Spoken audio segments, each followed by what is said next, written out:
Hello students, स्वागत है आपका आज की इस नई वीडियो में। स्टूडेंट्स, आप देख रहे हैं आपका अपना YouTube channel study max emperor.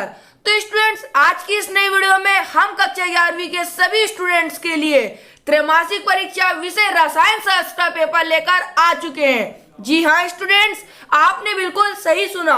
आपको आज की इस नई वीडियो में क्लास 11 केमिस्ट्री का पूरा पेपर देखने को मिलेगा। तो यदि स्टूडेंट्स आपने अभी तक इस वीडियो को लाइक नहीं किया है तो वीडियो को लाइक कर दीजिए, और चैनल पर नए हैं तो चैनल को सब्सक्राइब करके बेल आइकन प्रेस कर लीजिए, ताकि मैं जब भी कोई नेक्स्ट वीडियो अपलोड करूं तो उसकी नोटिफिकेशन सबसे पहले आप तक पहुंचे।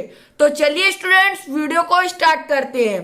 तो स्टूडेंट्स, आपको अपनी स्क्रीन पर पेपर देखने को मिल रहा है त्रैमासिक परीक्षा 2021-22 कक्षा 11वीं विषय रसायन।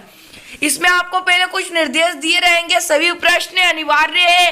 प्रश्न क्रमांक 1 से 4 तक वस्तुनिष्ठ प्रश्न है। इसी प्रकार से आपका लास्ट वाला प्रश्न 5 से 22 तक प्रत्येक प्रश्न में आंतरिक विकल्प दिए गए हैं। इसी बीच आपका प्रश्न क्रमांक 1 रहेगा, सही विकल्प चुनिए, जिसमें आपसे पहला पूछा गया है एसटीपी पर 1 मोल ऑक्सीजन गैस बराबर है 6.022 इंटू 10⁻23 ऑक्सीजन अणुओं के, या फिर 6.022 इंटू 10⁻23 ऑक्सीजन परमाणुओं के, या फिर 16 ग्राम ऑक्सीजन के कि 32 ग्राम ऑक्सीजन के। इसमें से आपको करेक्ट पे राइट का चिन्ह लगाना है। इसके बाद आपका नेक्स्ट प्रश्न रहेगा, निम्नलिखित में से कौन सी राशियां मात्रक रहित है? मोललता, मोलरता, मोल अंश, द्रव्यमान प्रतिशत। इसके आधार से पूछा गया है, डाल्टन के परमाणु सिद्धांत का एक कथन निम्नलिखित है, जब विभिन्न तत्वों के परमाणु निश्चित अनुपात में संयोजित होते हैं तो यौगिक बनते हैं। द्रव्यमान संरक्षण का नियम, स्थिर अनुपात का नियम, एवोगाड्रो का नियम, गुणित अनुपात का नियम। तो इसी प्रकार आपका नेक्स्ट रहेगा, समस्थानिक में इकाई संख्या समान होती है। Proton, neutron, proton 1 neutron, nucleon. तो स्टूडेंट्स, इसमें से आपको करेक्ट 4 में से कोई एक पे टिक करना है। इसके आगे आपका ऐसे तत्व जिनमें इलेक्ट्रॉन क्रमशः 4f कक्षकों में भरे जाते हैं कहलाते हैं एक्टिनोइड, संक्रमण तत्व, लेथेनोइड, हेलोजन। इसमें इस प्रकार स्टूडेंट्स आपका प्रश्न क्रमांक 1 कंप्लीट हुआ है, तो आप इसको अपनी नोटबुक में नोट कर लीजिए। चलते हैं हम प्रश्न क्रमांक 2 की ओर। स्टूडेंट्स, प्रश्न क्रमांक 2 में आपसे पूछा गया रिक्त स्थान भरिए। इसमें आपका पहला है 80 ग्राम जल में मोलों की संख्या रिक्त स्थान है। फिर दूसरा, तीसरा, चौथा, 5वां, 6वां, 7वां और 8वां। स्टूडेंट्स, ये आपका प्रश्न क्रमांक 2 है, तो आप इसका भी स्क्रीनशॉट ले लीजिए या फिर नोट कर लीजिए।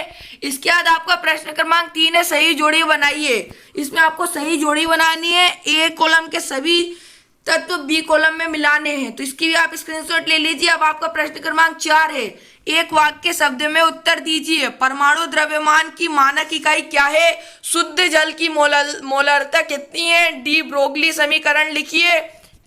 आधुनिक आवर्त सारणी के प्रथम आवर्त में कितने तत्व हैं? नाभिकीय आवेश में विवर्धित होने वाले आवर्त में परमाणुविक त्रिज्या पर क्या प्रभाव होगा?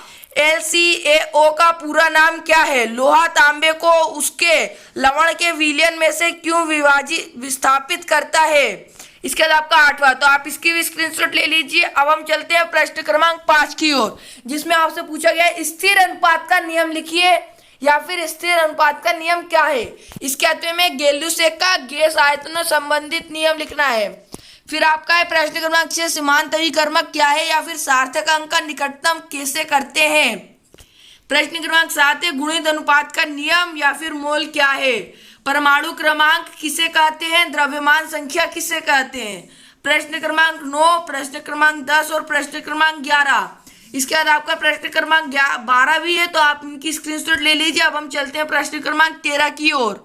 तो आपसे प्रश्न क्रमांक 13 में पूछा गया है सहसंयोजी यौगिक की परिभाषा लिखिए। अथवा में दिया गया विद्युत संयोजी यौगिकों की परिभाषा लिखिए। प्रश्न क्रमांक 14 है, जल की अस्थायी व स्थायी कठोरता से क्या कारण है? इसके अथवा में कहा गया है आसू जल क्या है, इसके उपयोग लिखिए। फिर आपका प्रश्न क्रमांक 15 है, आप बाउ का नियम लिखना है, या फिर पाउली का उपवर्जन नियम उदाहरण सहित। प्रश्न क्रमांक 16 है, समस्थानिक व संभारिक में अंतर, कक्ष व कक्षक में अंतर। इसके बाद आपका रहेगा एसपीडी और एफ ब्लॉक के तत्वों का सामान्य इलेक्ट्रॉनिक विन्यास लिखिए। इसके बाद में धातुओं और अधातुओं में अंतर लिखिए। फिर आपका प्रश्न क्रमांक 18, 19, 20 और प्रश्न क्रमांक 21। इसके बाद आपका प्रश्न क्रमांक 22 से विद्युत रासायनिक श्रेणी के प्रमुख उपयोग लिखिए। इसके बाद में पूछा गया है मानक हाइड्रोजन इलेक्ट्रॉन को समझाइए। आप इसे की भी स्क्रीनशॉट ले लीजिए या फिर नोटबुक में नोट कर लीजिए। तो स्टूडेंट्स, आपने आज की इस वीडियो में पूरा का पूरा पेपर देख लिया रसायन विज्ञान का।